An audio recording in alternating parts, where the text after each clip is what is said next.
Akibat 4 personil TNI gugur, 2 peleton dari TNI Angkatan Darat dan anggota gabungan Brimob Polda Papua Barat diterjunkan ke lokasi kejadian. Kepala Perpustakaan Nasional Indonesia Muhammad Syarif Bando mengatakan lomba bertutur harus dilestarikan mulai dari anak-anak.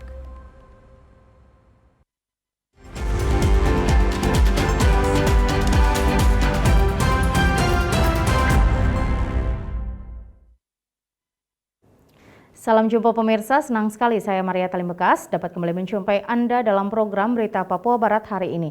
Sejumlah informasi di Papua Barat akan kami hadirkan untuk Anda. Inilah topik utama.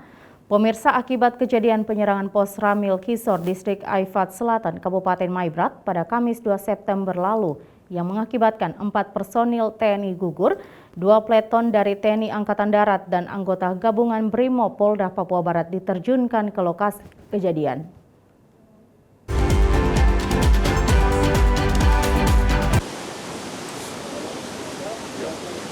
Tidak tanggung-tanggung, Pangdam 18 Kasuari menerjunkan 2 peleton TNI Angkatan Darat ditambah bantuan anggota Brimob Polda Papua Barat ke lokasi penyerangan pos Ramil Kisor Distrik Aifat Selatan. Pantauan TVRI Papua Barat pada Sabtu 4 September 2021 kemarin, terlihat pasukan TNI Polri dengan senjata lengkap melakukan pengamanan di sepanjang jalan menuju Distrik Aifat Selatan. Bahkan pasukan disiagakan hampir di sekitar kampung yang berada di Distrik Aifat Selatan guna mengantisipasi hal-hal yang tidak diinginkan.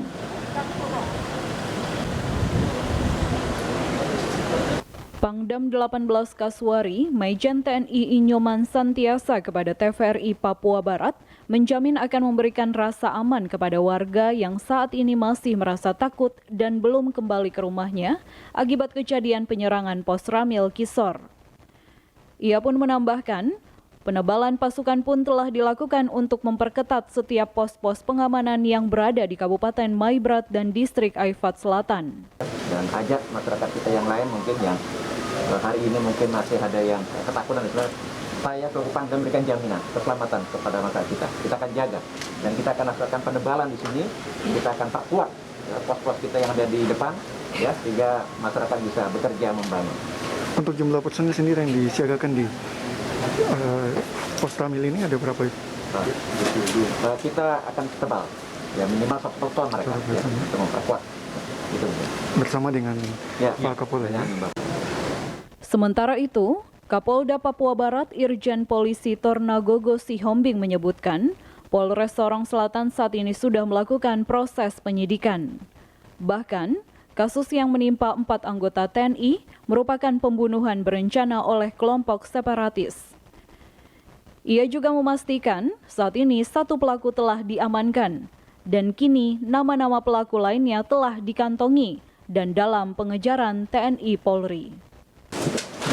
Jadi saya menyampaikan ya, kami semua sudah berada di TKP ini. Memang beberapa saat yang lalu kita juga ingin betul-betul melihat, memastikan di TKP itu penanganan, khususnya penanganan kepolisian yang lakukan, ya, bersinergi dengan aparat Kodam, ya, Korem, ya, untuk melakukan pengungkapan kasus ini.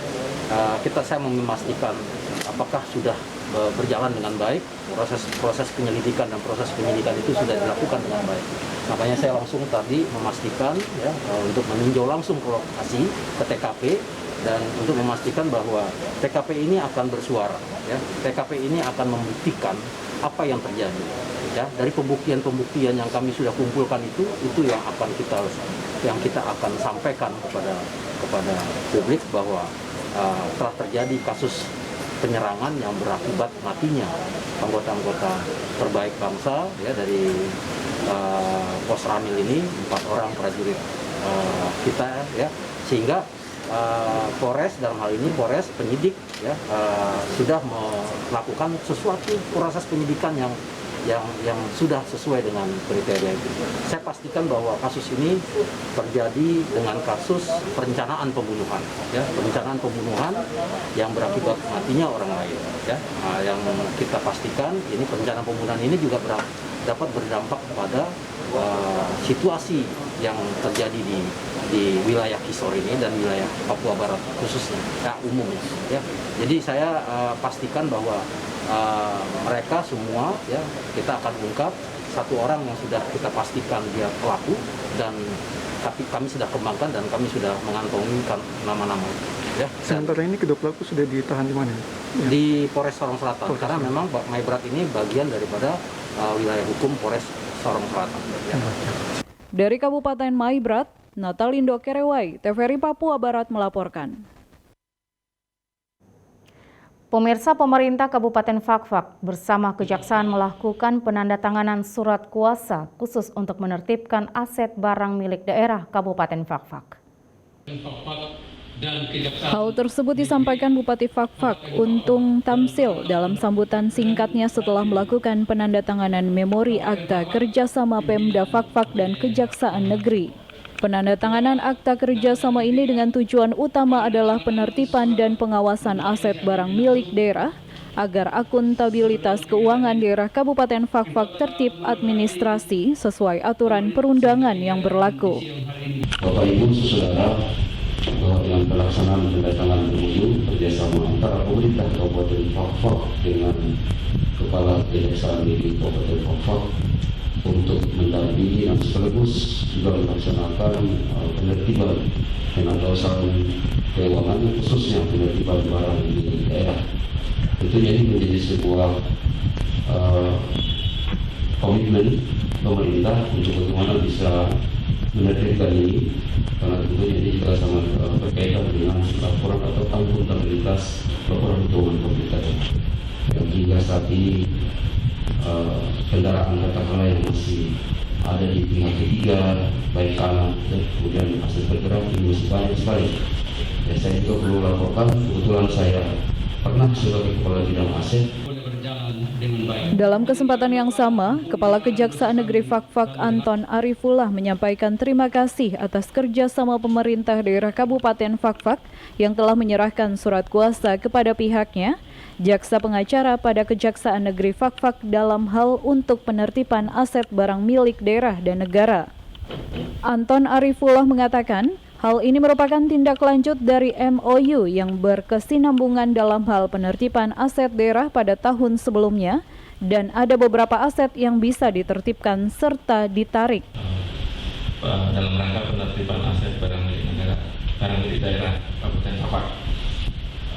Tidak banyak yang saya sampaikan, saya mengucapkan terima kasih atas kerjasama dari pemerintah daerah Kabupaten Fakfak ini yang telah menyerahkan surat kuasa kepada kami jaksa pengacara pada Kejaksaan Negeri Fakfak dalam hal menertibkan aset daerah ini. Ini merupakan sebagai tindak lanjut dari MOU kita sebelumnya dalam penanganan perdata dan tata usaha negara dan juga berkesinambungan dalam hal penertiban aset daerah pada tahun yang sebelumnya. Ada beberapa aset yang telah bisa kita tertibkan, bisa kita tarik di tahun lalu. Mudah-mudahan di tahun ini kita dapat melaksanakan kuasa dari pemerintah daerah lebih baik lagi. Ada beberapa aset yang memang sudah dimintakan kepada kami. Mudah-mudahan kami bisa membantu dalam neraca keuangan pemerintah daerah Fakfak. Penandatanganan SKK juga disaksikan oleh Wakil Bupati Fakfak Yohana Dina Hindom, Kapolres Fakfak AKBP Ongki Isgunawan, dan Dim 1803 Fakfak Letkol Infantri Dodi Yuda, Ketua Pengadilan Negeri Fakfak, Sekretaris Daerah Kabupaten Fakfak Ali Baham Temong Mere, Kepala BPKAD, Kepala Bidang Aset Kabupaten Fakfak. Pelaksanaan penandatanganan akta kerjasama dilaksanakan di ruang rapat Bupati Fakfak dengan tetap menjalankan protokol kesehatan. Dari Fakfak, Frans Tamaela, kontributor TVRI Papua Barat melaporkan. Pemirsa, Korem 182 Jasira Onim melakukan bakti sosial guna meningkatkan diri dengan masyarakat, terutama program bagi generasi muda dengan membangun sejumlah fasilitas umum.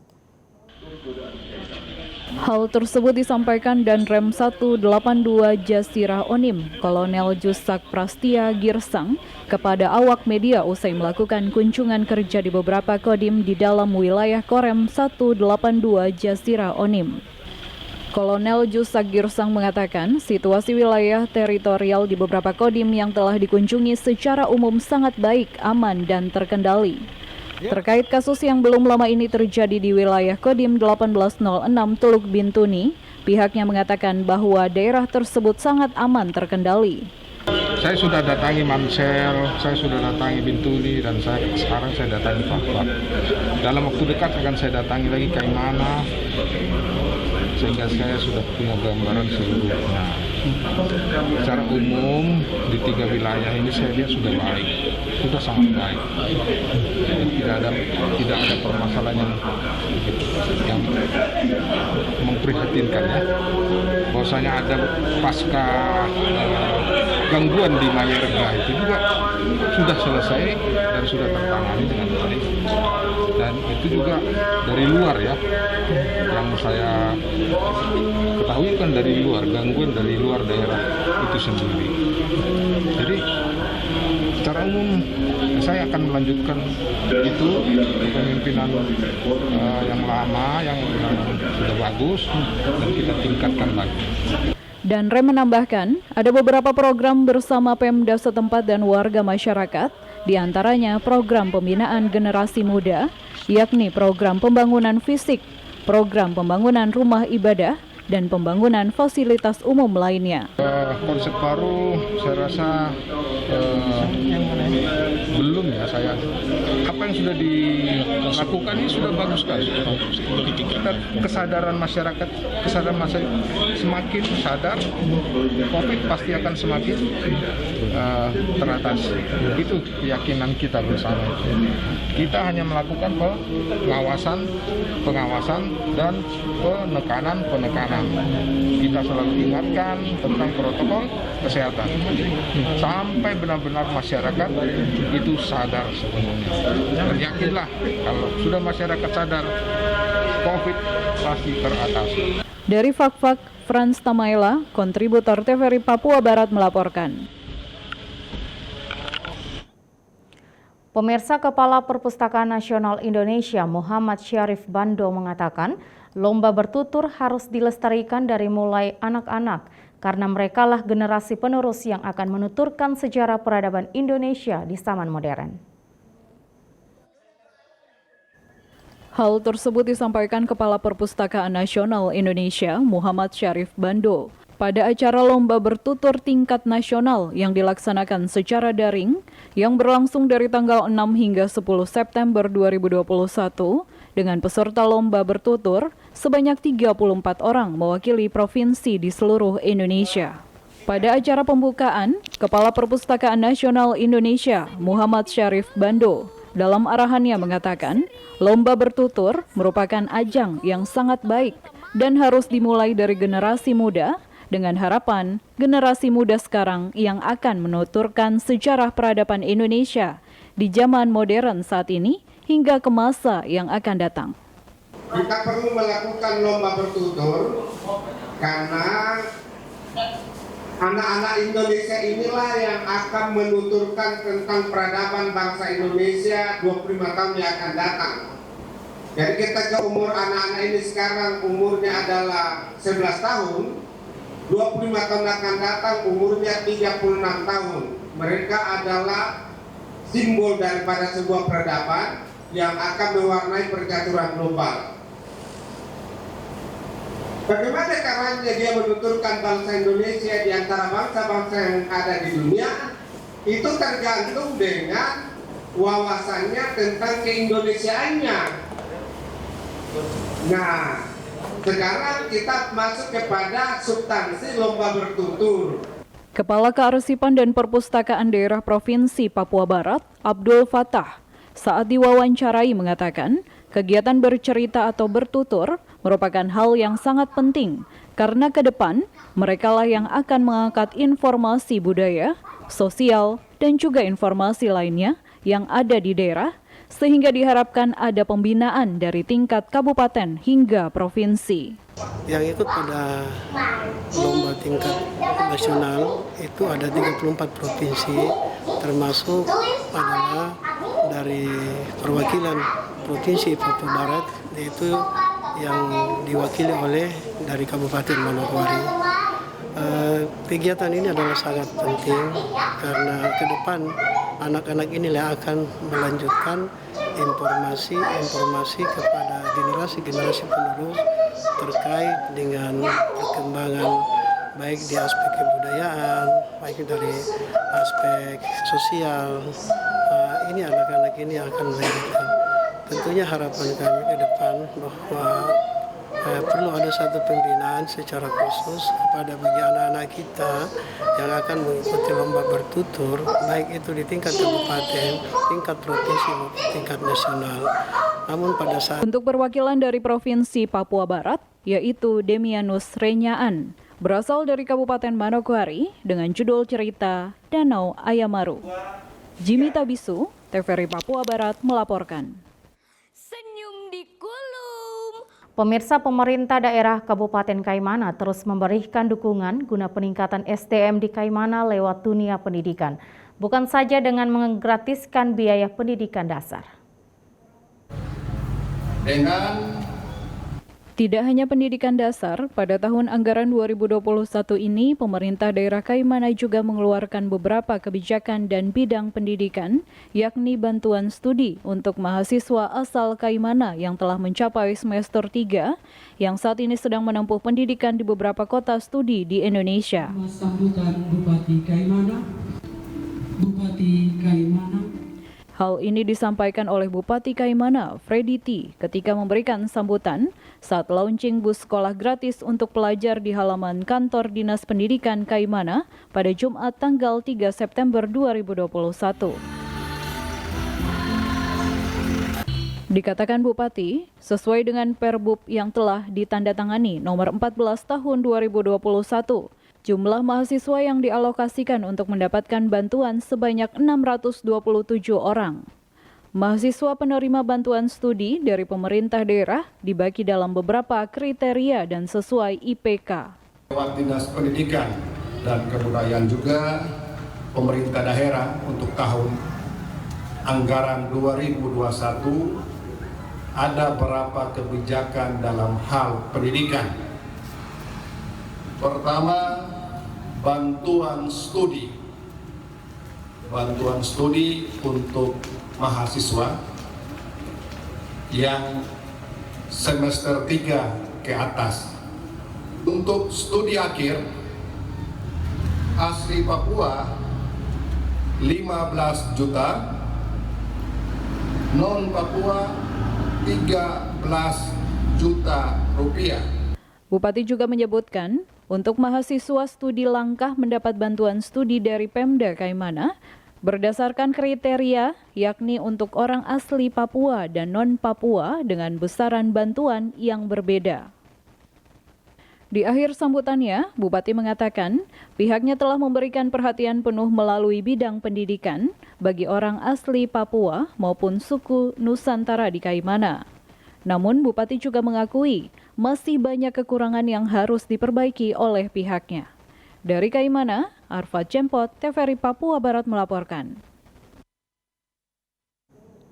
Pemirsa, Bupati Kaimana Freddy T melaunching bus gratis untuk digunakan oleh para pelajar. Launching bus gratis ditandai dengan pengguntingan pita serta melepas burung merpati ke udara oleh Bupati yang berlangsung di halaman kantor Dinas Pendidikan, Pemuda dan Olahraga Kaimana. Bupati Kaimana.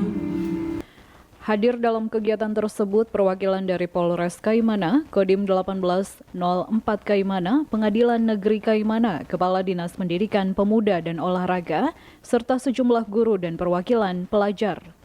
Kepala Dinas Pendidikan Pemuda dan Olahraga Kabupaten Kaimana, Dr. Andes Rairatu Dekome, Dalam sambutannya mengatakan, launching bus gratis untuk pelajar merupakan upaya pemerintah daerah Kaimana melalui pihaknya guna mendukung visi dan misi Bupati dan Wakil Bupati Kaimana di bidang pendidikan. Kegiatan yang kita laksanakan hari ini merupakan bentuk upaya pemerintah daerah dalam hal ini Dinas Pendidikan Pemuda dan Olahraga untuk mewujudkan amanat visi dan misi kepala daerah di bidang pendidikan, yaitu pada salah satu program prioritas berupa penyediaan bis gratis bagi peserta didik di Kabupaten Kaimana. Kadis Pendidikan juga menjelaskan, hal ini pihaknya baru mengoperasikan 5 unit bus. 2 unit bus merupakan pinjaman dari Sekretariat Daerah Kaimana. Selanjutnya, 5 unit bus tersebut akan melayani beberapa rute untuk mengangkut para pelajar saat akan pergi dan pulang sekolah. Kadis Pendidikan juga mengucapkan terima kasih kepada pemerintah daerah Kaimana, dalam hal ini Bupati Kaimana, atas dukungan yang diberikan kepada pihaknya. Sementara itu, Bupati Kaimana, Freddy T, dalam sambutannya mengatakan, sesuai program atau visi misi Bupati dan Wakil Bupati Kaimana periode tahun 2021-2024, yakni tentang bus sekolah gratis.